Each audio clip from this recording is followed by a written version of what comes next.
there's a rising concern around the homogeneity of deck lists when it comes to playing Commander and Constructed. And I think for both of those formats, it's very different of an issue. And I think that's where things start to collide when we talk about websites like EDHRec. And I wanted to touch base on that today. Just provide a quick touch point and get a gauge of the community's feelings around websites like Moxfield and EDHRec more so, providing a unification of deck lists almost, just providing only one way to really build certain decks and really opening folks' eyes to outside of brewing, but more so net decking. I think where this really starts is a tweet from Nile, like the river, at Nile Joan Rivers. I commissioned Bobby Christine to build a couple of EDH decks. I told her I wanted one mean Grixis deck that plays Fable and Ob Nix, and I wanted one casual fun one. And she found a commander that synergizes with both the cards I wanted perfectly, and the deck in perfection is Saruman of the White Hand. Now, that's the kind of first tweet there, so shout out to Bobby Christine for being a deck builder in themselves as a kind of service there. But the second tweet from Nile is that, I don't know if this is a hot take or not, but I think EDHRec has done a ton of damage to this format, EDH in specific. Everything is so homogenized now, and you just see the same list over and over again. A lot of decks playing the same staple cards. This is a 97-year-old Magic player still likes decks brewed the old-fashioned way. Hire Bobby. Now, in this way, just kind of working with local deck brewers and just looking at different angles to find deck lists at, I think is a very good way to approach the game, especially when it comes to EDH. There's so many ways, especially in yesterday's video, I talked about how you can take control commanders and turn them aggro. You can take aggro commanders and turn them into combo. Like, there's so many different ways that you can take different abilities just because of the diversity of effects that exist in the game, especially over time. Commander being an eternal format where you have access to all cards in Magic's history, just obviously based on a ban list, based on price, and just kind of availability in general, that will change how you build decks. But also personal flavor goes into it as well, and so you're able to change decks from being maybe what is seen as more optimized to something that's a bit more synergistic to the vibes that you want out of your commander, and that is perfectly fine. But where I think this discussion really takes ahead is just kind of the opposing direction from another friend of the channel here, Kuro Hitsuki, talking about in his tweet as a response to that, saying, I have a decent collection and the desire to have all 50 plus decks played differently.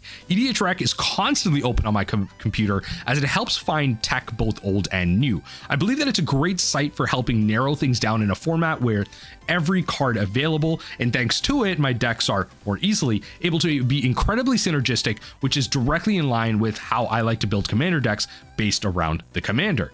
It's a personal decision to use how much you find from any source in your deck building. There should be no judgment on your deck building prowess based on how much you use on an aggregate site, especially a site that gives you over 100 different opinions.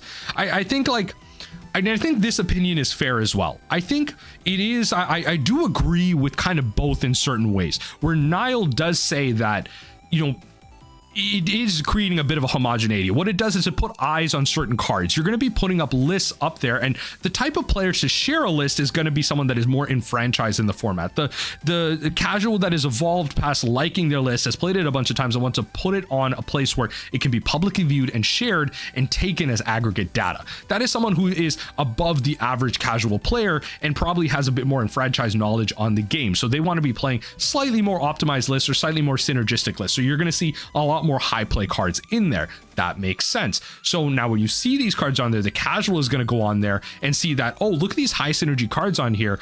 There's no alternates that I'm seeing. This is the one card I'm seeing because in X percentage of decks that play my commander, it's going to be playing those cards. And I think that's where that kind of homogeneity comes from. But I would also argue is that I think Kuro's also right. At the end of the day, net decking and making decisions like this is a personal discussion. It's an idea around, making the choice to choose the highly synergistic deck, choose the One Ring to put in your deck, choose the Mana Crypt, or choose the Land Ram card instead of playing, instead of the Land Ram card, playing the Cultivate, playing the Farseek, playing the lesser played, more casual options that may more highly synergize with your deck. Maybe you want like a 3 visits because you're looking for a specific land out of that. You want a typed land, you don't want a basic land. And these are the decisions that you can make, and you're allowed to because there's a lot of accessible options out there. But of course, that isn't true for everybody. Price is a very relative term, especially in terms of accessibility.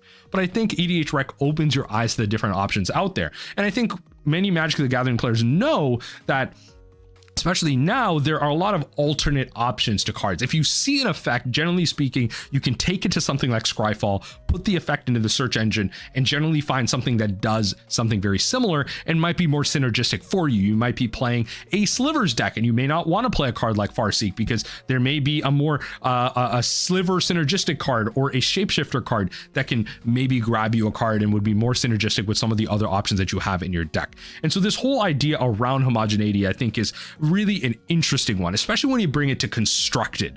Now, constructed Magic, you have a lot of spicy things happening there as well. I think brewing is a very underrated part of being a constructed player. And I'm not saying brewing as in having that spicy one of in your sideboard, right? It goes a bit beyond that. I'm talking about the list in total. I mean, take a look at, the more recent example that's famous is Seth Manfield's win in Pro Tour Murders of Karlov Manor with something like Rakdos Vampires, a deck that Team CFB really tested out that was a breakout deck for the Pro Tour because it wasn't really seen in the meta before that, but they had a highly synergistic combo in there that was seen as just kind of a great boon into that format. That synergy would of course be Sorin Imperious Bloodlord coming down for 3, and its -3 says you put a vampire creature card from your hand onto the battlefield. So it essentially just allows you to sneak attack a vampire onto the field, and what you would sneak attack in is a card like Vein Ripper, black for a 3, black 3 for a 6 mana 6/5 vampire assassin with flying, ward, sacrifice a creature, so it's actually really hard to kind of deal with in that sense.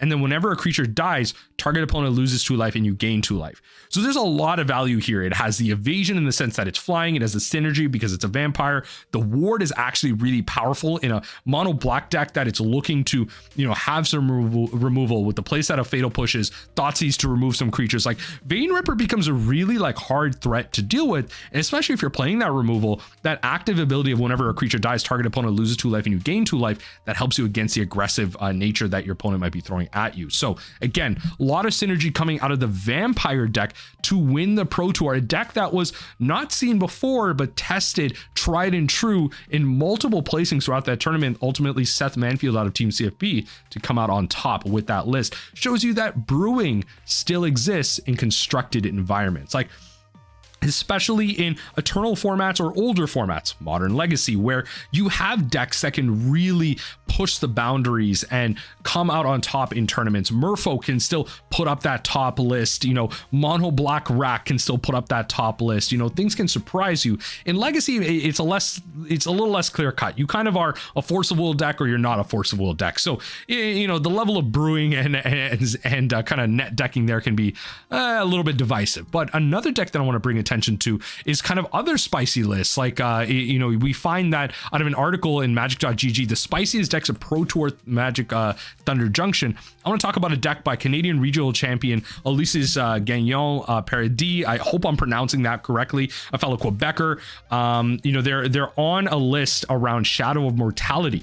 A kind of 15 mana card avatar. If your life total is less than your starting life total, this spell costs X less, where X is the difference between that. And so less than your starting life total, and it's a 7/7. But really the synergy here is you have Caustic Bronco, a 2 mana 2/2 that whenever it attacks, you reveal the top card of your deck.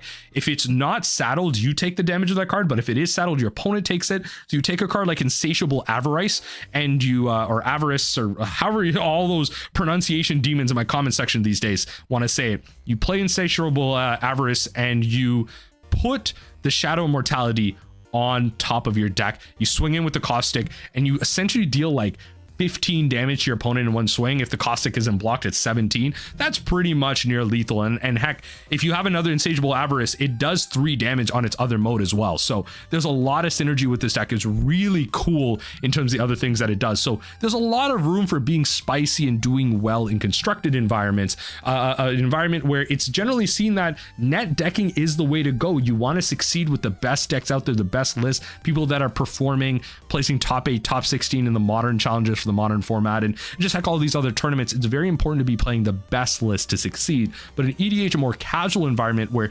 25% of the time you are going to be winning the game, and the other 75% you're going to be losing in a in a 4-person pod. That's just the statistics you're working with. So When it comes to net deck, a lot of times I understand the frustration that people have around seeing the same list, but I would argue that a lot of those cards have just become staples of the format. And yes, there are other options to take, but you can't really harp on people for making those decisions. A lot of more enfranchised players with a lot more decks might go the route of playing different deck lists and purposefully not playing with staples. But especially with people with limited access to resources or really want to hyper synergize into one strategy, they really like a commander, you can't fault them for having that highly synergistic option. And EDHRec, a website being an aggregate site that can really help you find those options, I think is really important, as Kuro mentioned, to give you the different options, start that deck building process. And from his perspective, it's a website that can really help the juices flow when it comes to creativity in that aspect as well. So,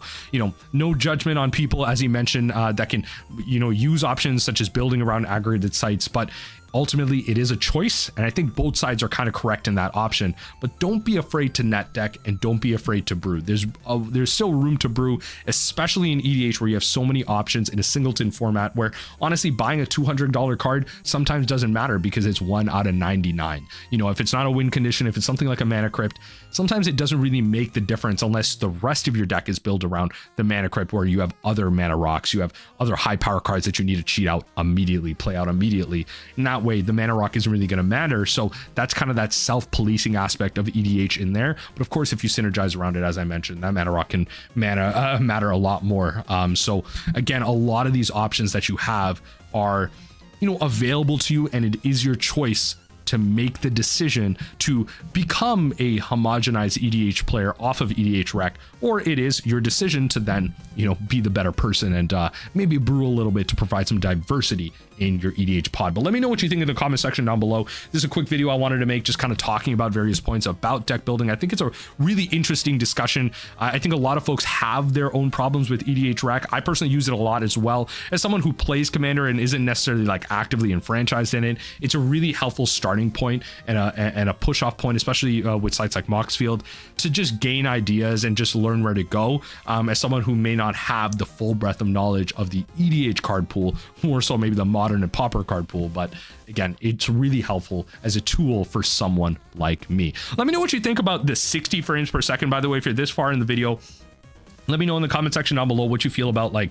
I've been filming a bunch of my talking head videos in 24 frames per second, so it has that kind of more realistic feel. But let me know what you think about the 60 frames per second feel of this. Like, if this is preferred, I might start mixing it up and do some A/B testing on videos to see what it's like. But again, let me know what you think in the comment section down below. I appreciate you watching, and here's to more Commander brewing in the future.